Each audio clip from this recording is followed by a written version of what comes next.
People have done experiments before. Pascal is the first person to do experiments that get attention and that people think transform the nature of knowledge. Can I turn to you, Michael Moriarty, on this? Because, as David said, this is a transforming thing. And he didn't do it alone, but he did it most dramatically and most, for the purposes of this programme, most importantly.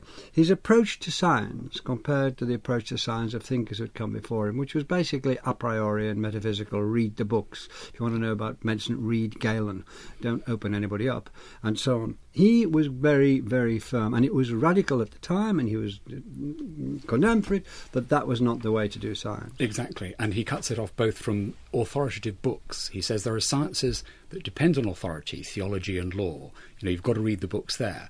But the sciences that develop through reasoning and experiment, authority is useless, and physics, mathematics are sciences like that.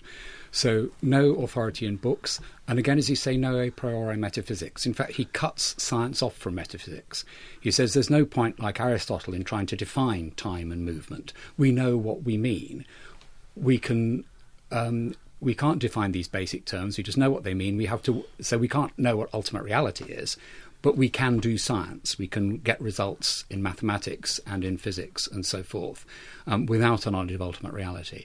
And in that way, he separates himself, of course, from Descartes, because Descartes' principles of philosophy begin with metaphysics and then go on to what we call physics.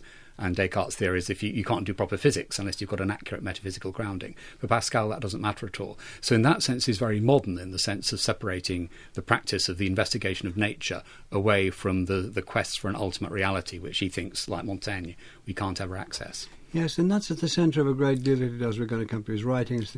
But one of the things he's saying is deliver the best with the best available facts, but should more facts turn up, this will change. And therefore he opens the way for constant progress. Yes, that's right.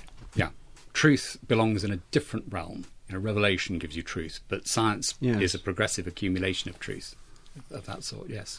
And was that resisted at the time? Was that over the time? Was it in the air?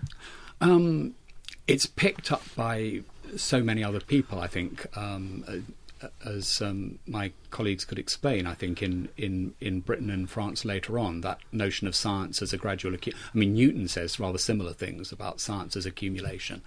Well, they started doing it in the beginnings of the Royal Society in Oxford. And Waddell and Wilkins are doing experiments in the college ground, Wren and people, every day of the week, haven't they? Indeed. Yes. Francis Bacon, whom everybody in France has read, Descartes has read, and Pascal presumably read, had argued that science could progress. But Bacon doesn't give a good example of actually progressing anything. What Pascal does is actually show progress in action and declare this is what science is going to be like from now on.